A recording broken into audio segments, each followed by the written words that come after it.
minute the self melds into the body, it gives rise to the mind. And the mind will die the minute the self is released from the body. It's the end of the mind. The mind is only here to assist you. But what it ultimately does is it deludes you. It leads to the biggest delusions. What is the reason for this? It starts very, very early. It starts when you're a little child. When you're a little baby, you act completely from instinct. You haven't started using the faculties of your mind as yet. And then your mother, as soon as you do something good, your mom will say, "Good baby, very good, very..." So you already learned this is good. And then when you go near something, they'll tap your hand and say, "No, no, no, no, no." So the concepts of good and bad, right and wrong, acceptable, unacceptable, you start teaching your children even before their self-concept is developed. And these children learn very easily the process of manipulating what is good and what is bad. Babies start doing things that their parents like and stay away from things that parents don't like. So that's how you teach them social concepts. If you ask a small baby at the age of 2, "Who are you when you were big?" they will tell you exactly who they were. Their full memory of that past life. The mind of this life hasn't crystallized as yet. They still have the memories from their previous births. You've got to ask them in a very nice way, "Who are you when you were big?"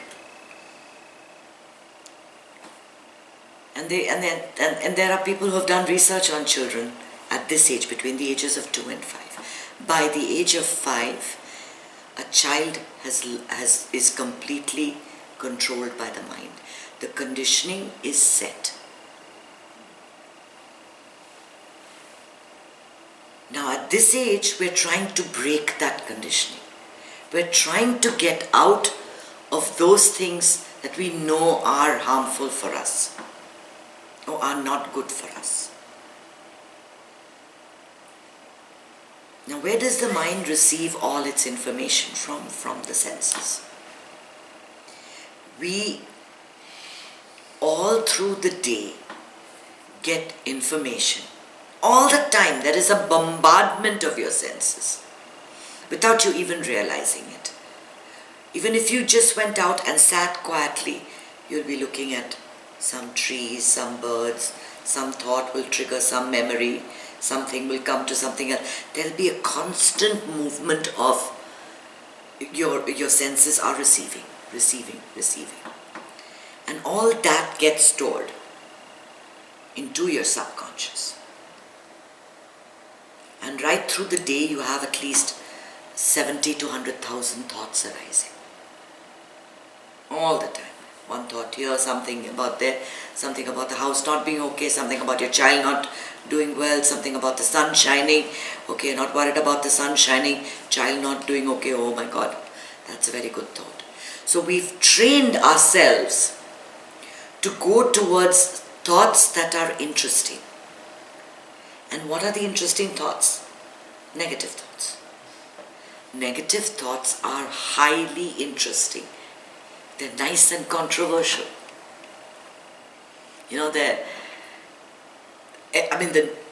We survive on negativity.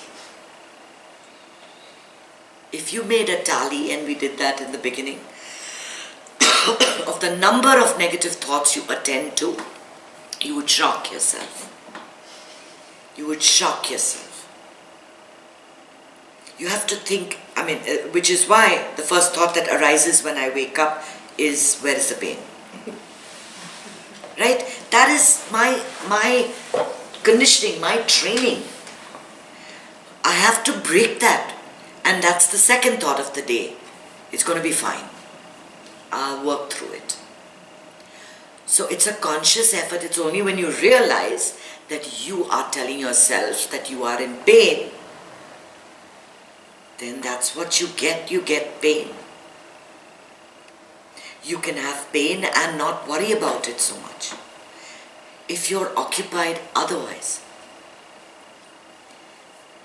But the conditioning of the mind is so deep set, it is very hard to break. The reason being, we're not even aware.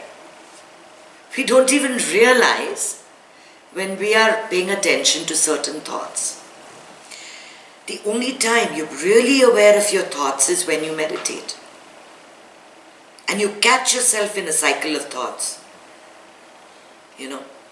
Tomorrow's going to be a difficult day. Car is not starting. I have to take the car to get it repaired. I hope the guy is open. Oh my God, I'm supposed to be meditating and here I am thinking about the car. That's when you realize. By the fourth or the fifth thought in the chain, you realize that, oh my God, I'm thinking about the car. I'm supposed to be meditating. And then you get back to your meditation.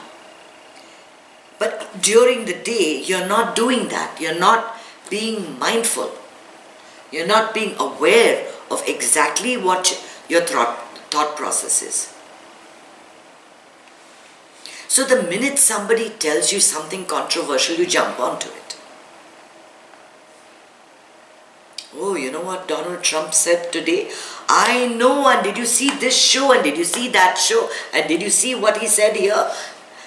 Very interesting.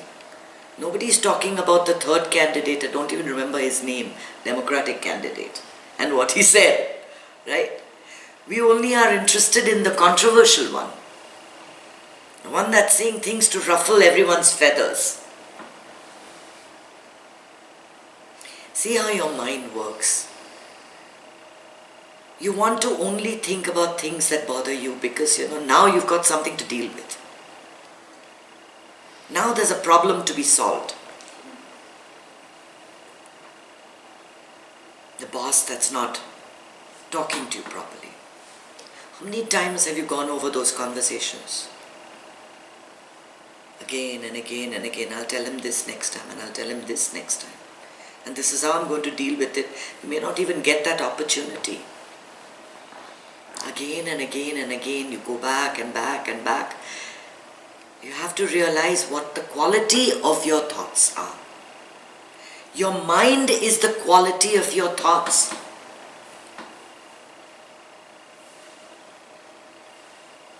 If you are the one that only sees the negative in everything, then that's what's going to present itself to you. Why is there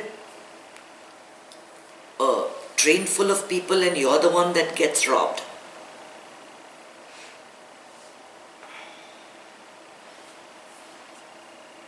Why are there so many people walking on the streets and you're the one that got mugged? Why are there so many people walking out in freezing snow and ice and you're the one that slipped and fell? Because right through you're thinking, I mustn't fall, I mustn't fall, I mustn't fall, I mustn't fall. Oh my God, I better not get robbed. Somebody's looking at me. I hope everything is safe with me. I hope nothing gets stolen. I hope, this guy looks suspicious. Oh my God. And you're the first person to get robbed. You're attracting the energies by the quality of your thoughts. We attract that which we put out. But if you're not even aware what you're putting out, then you're left with a life that is chaotic, over which you have zero control. Well, you have zero control anyway. We like to think that we're in control. But you can control the quality of your thoughts. And if you notice, the quality of your thoughts will change depending on the time of the day, the kind of food you've eaten, and the kind of rest that you've had. So in the morning you always feel very enthusiastic and very positive because you've had a good night's sleep. And when you wake up in the morning, there is a surge of prana. The prana is beginning to rise. It is in your Mooladhara, your lowest chakra, and it's beginning to rise. That's when you feel, today is going to be a great day. I'm going to do lots of things. I'm going to achieve this. I'm going to achieve that. Then your mind takes over. And then it brings this problem, and it brings that problem, and it brings that problem. And slowly your prana is going lower and lower and lower. And all that enthusiasm that you felt at the end of the day, you're like, I just can't handle this. I just can't do it anymore. The food that you eat is extremely important, that determines the quality of your thoughts. I explained remember when we did, I think I talked about it at the course. They have 3 types of food: Rajasic, Tamasic and Sattvic. And each type we have a combination of these qualities within us. And whatever is dominant at the time, those are the kind of thoughts that are going to come out. So if you eat very rich food, if you drink a lot of wine, and if you eat a lot of spicy food, the thoughts, your nature becomes much more passionate, and you generate those kind of thoughts. If you eat a diet of just green vegetables and fruits, it does not create the acid within you. And the quality of your thoughts tend to be more placid, less ruffling. Tamasic thoughts are basically not much going on. There is just a lot of laziness, inertia. I can't do this. Nothing's going to happen. Life is really boring. I need to just live out the rest of my days. What's the point in doing this work? The same old work. I've been doing it for 20 years. Why bother? What's going to happen? Meditation gives you an awareness about the quality of your thoughts, where you can stop during the day when you see that you're getting low, that you're getting these stale thoughts that don't allow you to be motivated. And you can say, no, I'm going to change it. I'm going to change it. I'm going to flip a switch. I'm going to shine light and awareness on my thoughts. And when you have that awareness, you say, that's a lazy thought. I don't need it. I don't need it. And you change it by replacing it with a much more energetic, a positive thought. Faith, courage, gratitude. These are the reservoirs that you tap into. If things are going really bad for you, perhaps you need a little courage to go through that day. If things have been delayed and are not coming your way, perhaps you need a little bit of faith.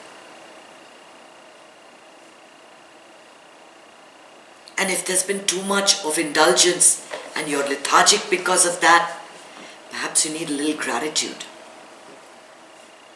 for what you've been given. Faith, courage, gratitude is what keeps you in the moment, makes you completely aware of what is happening. Present moment awareness is like a river. It keeps flowing. It keeps flowing. It keeps changing moment to moment. There is now, and then there is now, and then there is now. And at all times we sail down this river, and we must have the ability to stop and say, what is happening? Same old thoughts of guilt. Same old thoughts of regret. Same old thoughts of hoping for the future, waiting for this in the future. I'm postponing my happiness. Right now, the quality of my thoughts need to be happy. I will be happy today and every day. And I will not allow any person, any event, any situation to disturb my peace, to disturb my happiness. This has to be the thought at the back of your head all the time. And just like you're in meditation, when you catch yourself in that cycle of thoughts, you say, you bring yourself back. Just like you do during the meditation, you say, aha, I'm supposed to be happy. I'm supposed to be peaceful. Yes, a lot of things happen in our lives. There are people dying, there are people getting hurt, there are people making mistakes, there's money being lost, there's children doing foolish things. There's lots of stuff happening in everyone's lives. But that happens on the surface. If you are not composed and centered and happy, how can you move in any direction? We are all victims of our thoughts. Continually we are victims of conditioning. And you have to break the conditioning. You have to break the conditioning. That is only broken through awareness. You shine that light by flipping a switch. And you say, aha, that's what I'm doing. I'm supposed to be happy. Happiness is my birthright. Happiness is my birthright. Happiness is